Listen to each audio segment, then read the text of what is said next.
I think Space Engine is by far one of the coolest apps ever made. And for the people who haven't heard of this software, it is essentially a universe simulator. It simulates the entirety of our universe along with galaxies, nebulae, stars, solar systems. You can have eclipses. It's very in-depth, and it's a very nice software to use if you want to just explore around, you know, see what you can find. And one thing that I completely forgot to add to the video is that I'm going to be comparing my photos with the ones I made in Space Engine. So we go to the sun. Hey, look at this. Here's the beautiful sun of ours. And if we zoom out, we will start soon to see our galactic neighborhood. So I think here, this is a Pleiades cluster. Yeah, very nice. And there's some other stuff.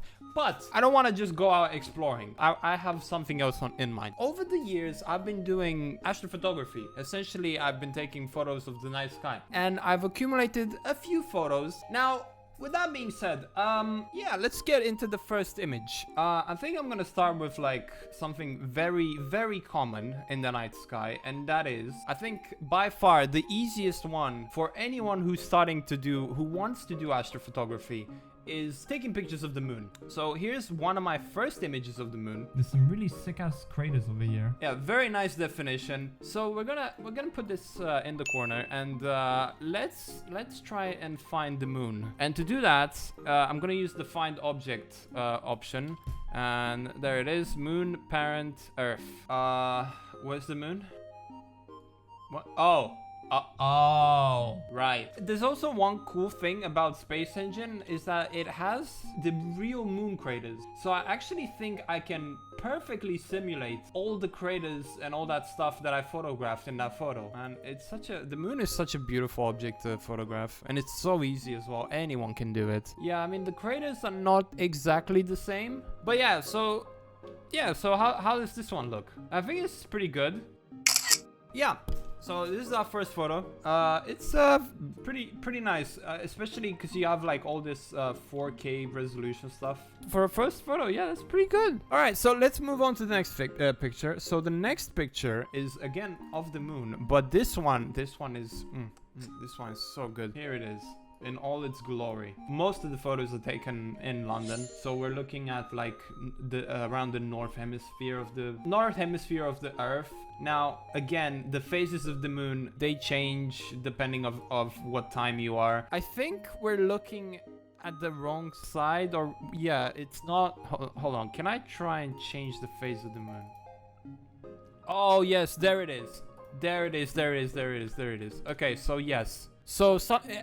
Yes, look at the photo and then look at this. This is essentially the exact same picture.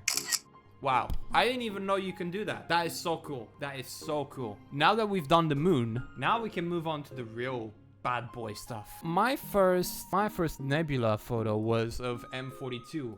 And M42 is located in the Orion constellation. You can spot it so easily from Earth, especially during wintertime in the northern hemisphere. Now, if I can try to locate it. Let's see if we can find the Orion Nebula. We're looking for a triangle, essentially. 3 stars and then a star at the bottom. What time is it? 2029. Why the fuck are we in 2029? All right, fantastic. So it's winter time. It's December at very late at night. Ah, there it is. This, everybody, this is the Orion constellation.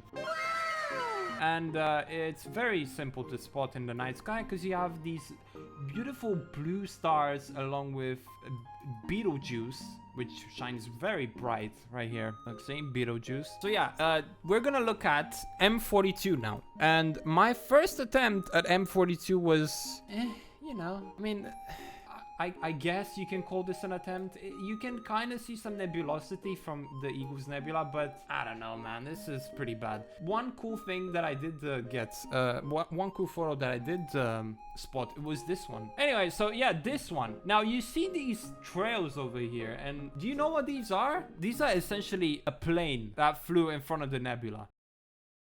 I just think that is so cool. The nebula itself is relatively small. It's like 7 arc minutes, which is around, you know, a third the size of the moon in the night sky. So to get a plane right in the middle of the photo when you're taking it, that's some crazy luck over there. Now, actual real photo that I took, the proper one, is this one. I'm very proud of this one. This one was actually taken in the middle of London, from my backyard.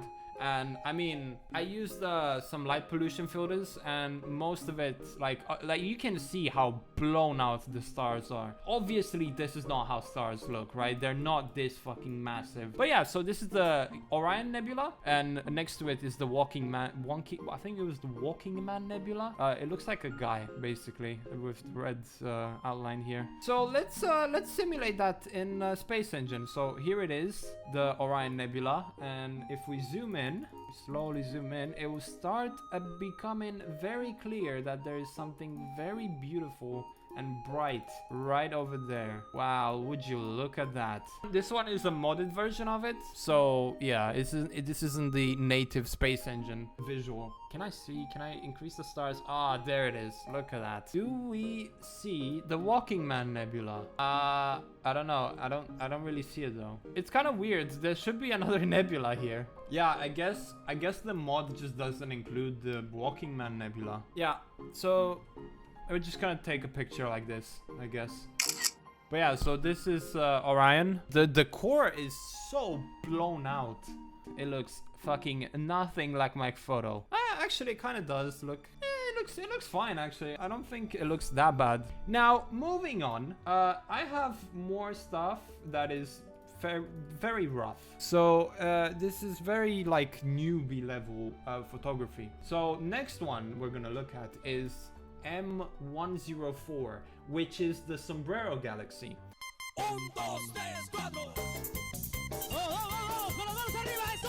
This is a really nice galaxy to photograph. You see this little fuzzy thing in the middle of there? Yeah, that's a galaxy. That's essentially all I've got from it. It looks very like... It almost looks AI generated. It's just because I used the software to remove the noise. It had a lot of noise. So where is the Sombrero Galaxy? Honestly, I don't really know how to find it in the night sky. So I'm just gonna search up the Sombrero Galaxy. Yeah, you can see that it's basically like not even a dot in the sky. It's so tiny. So if we zoom in now, you should be able to start to see it. Yeah, look at it. It popped up in the distance. Wow, there it is, the Sombrero Galaxy. Yeah, that looks about right. And you can also see the stars, which is insane that you can see the actual stars in my image. All right, so boom. Yeah, can you see the difference? I mean, there is a pretty big difference, but like the stars are there, which is really cool. Okay, so now that we photographed the Sombrero Galaxy, next up is the where is it? The Whirlpool Galaxy, which is a really cool interstellar object. Actually, intergalactic object, because this is 2 galaxies and one galaxy is eating the other galaxy. So it's essentially 2 black holes swallowing each other slowly over time. Yeah, I mean, this is a really cool thing to photograph. It's a really nice and big galaxy. So if we go to it, this one should be quite easy to you know what, let me try and find it. I know it's very close to Polaris. Let's just Whirlpool Galaxy.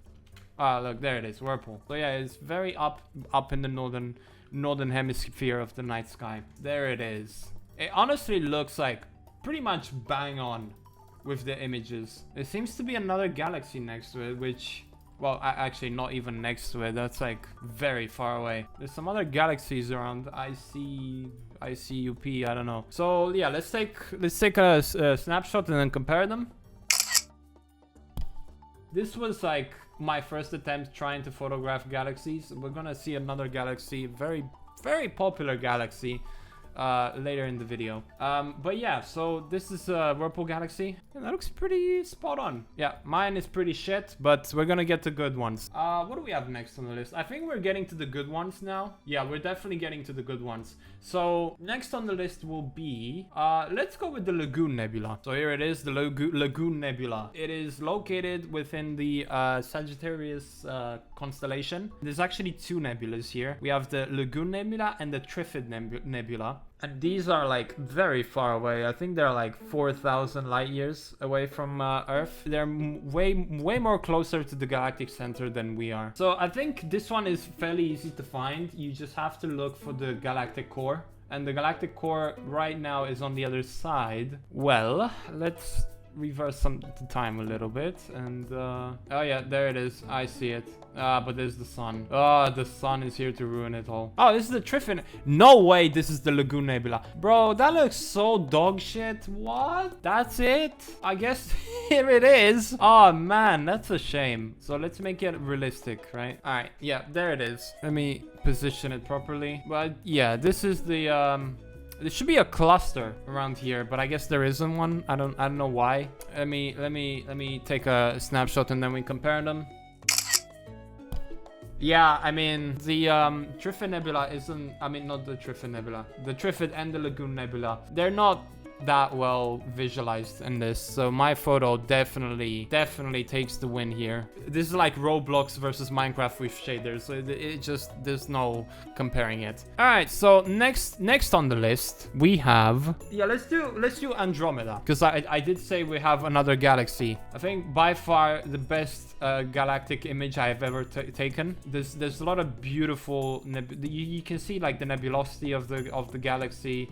There's also this cluster. I'm pretty sure it is a cluster. And you have the Triangulum Galaxy in the background. So we should expect to see basically the exact same thing. Now, to find the Andromeda Galaxy, it is very, very simple. You just look for the fuzziest thing and the biggest thing in the night sky. Because, fun fact, the Andromeda Galaxy is 2 times bigger than our moon in the night sky. And you wouldn't think that, right? Because it's very hard to actually see it. It's really easy to photograph it, but you can kind of see it. It's like a little fuzzy thing. So let me see if I can find it. Right, so where is Andromeda? There is a constellation that is very close to Andromeda. I don't remember exactly what it was called. Actually, I'm pretty sure it's just the Andromeda constellation. So we have Cygnus, Ursa. It's very up in the north as well. Oh yeah, the Andromeda. There it is.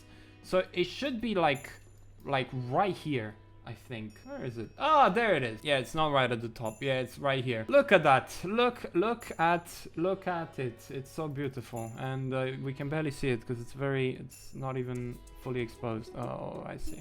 Yeah, okay, we're gonna have to turn up the exposure for this. Ah, there it is. Beautiful. Yeah, I think that's basically bang on. But yeah, here is Andromeda in all of its glory. One of the easiest night sky objects to photograph, and it takes like no time to actually show up in the image. You just have to do like 10-second exposure and it's right there. You can even see it with your like naked eye. It's just you see the core. So essentially what you would see if you were looking at it, you would basically see this, but it would be like something like that. That's how you would see it in the night sky. You see this little faint fuzzy thing. It doesn't look like a star because it's very big. So it's very easy to notice. But anyway, let's take the comparison image.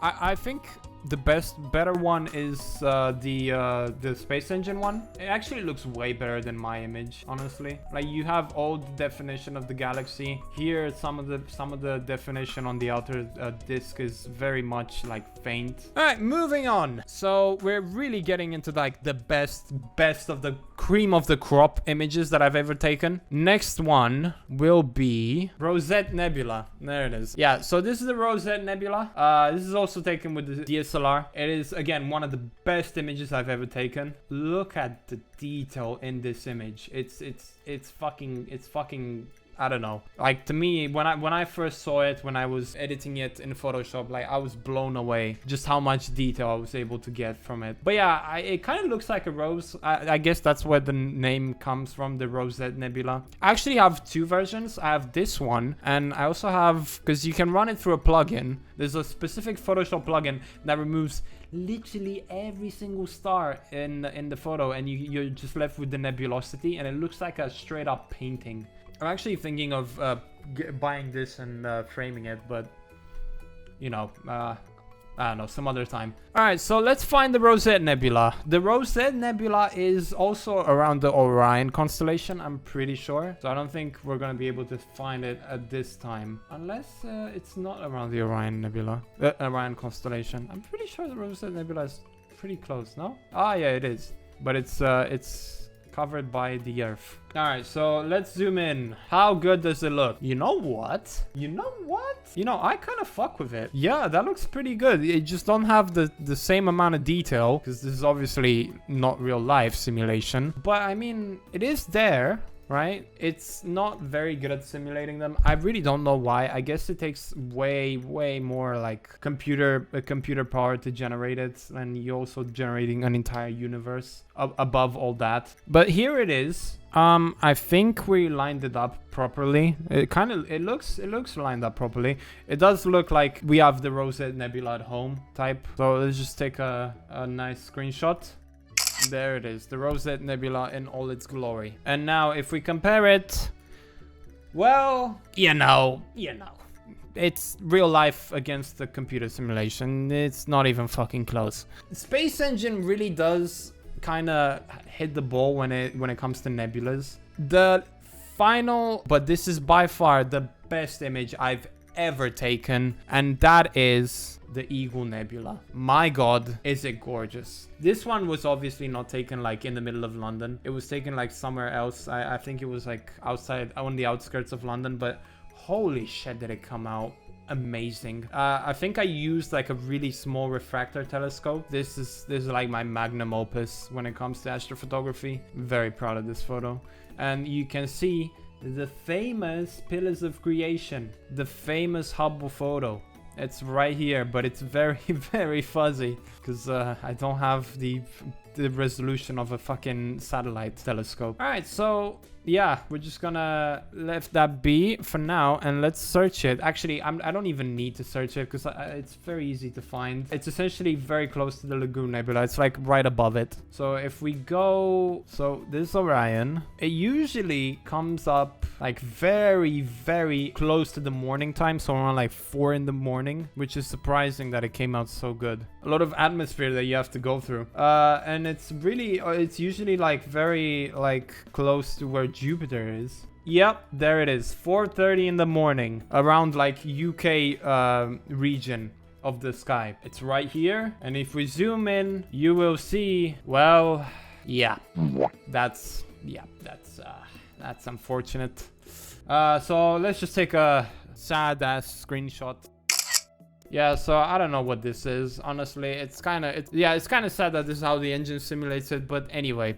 So here is the Eagle Nebula. It's not even close. It's not even close. It is what it is, I guess. Well, thank you all for watching this video. I hope you enjoyed it. I don't know, it was something different. I wanted to use Space Engine because I've been using it to make another video on the side. It's just gonna be a long video, a long form, like 1 hour around. But yeah, I don't know. I mean, I kind of liked this idea. So thank you so much for watching this video. Don't forget to hit that like button. Smash that subscribe button. Destroy the...